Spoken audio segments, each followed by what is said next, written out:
Okay, in the first video we talked about kind of what some of the contributing factors to Schnapps' stress were.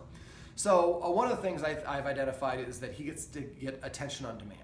So I consider petting a dog our way of paying the dog. I want to pay the dog for doing things that I want it to do. But right now, Schnapps is getting paid for doing things he wants to do. I want you to pet me, so I scratch you and you pet me. Mm-hmm. So next time that he comes up and nudges you or scratches at you, what I would suggest you do, instead of petting him, give him a counter order. Sit. As soon as he sits, reach under his chin and pet him under his chin. Now, I like to pet a dog under his chin for two reasons. Number one, when a dog feels good about himself, his nose is elevated, parallel to the ground or elevated. You might have seen him like with a special toy, walk around the house with his nose in the air. He feels really good about himself. I want to create a positive body mechanic for him when he's doing things that I want. The second benefit of this is it introduces the concept of earning it. Mm-hmm. So instead of demanding it, which is, again, a leadership quality, I'm going to ask for it, which is a follower capacity. So when I ask him to sit, as soon as he sits, I reach under and pet him here and I say the word sit.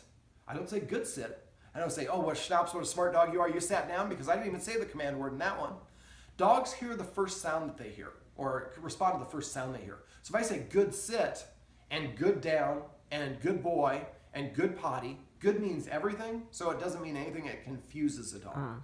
So talking to a dog is fine if you're venting afterwards, but if you're trying to train or assign or mark a word with an action, you want to use it exclusively. So as soon as he sits, as soon as his butt hits the ground, sit. And I scratch just a little, and if I have a treat, I sometimes let him lick the treat off, and then I go to immediately scratching.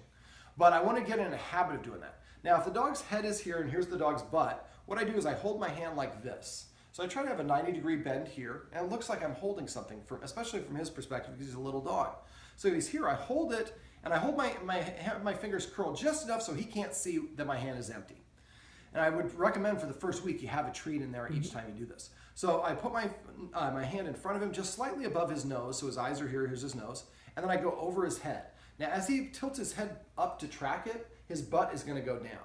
And that usually puts him in a sit. As soon as he sits, then I lower it, let him lick it off my hand, and say sit simultaneously while I scratch under the chin. Now, eventually, if we do that with the same timing every single time, after a while, then getting the treat will be analogous to getting the tickle. And then later on in life, we don't always have to give him a treat. Right. We can tickle, and actually for a lot of dogs, the affection from a human is more than what they would want, more valuable to them.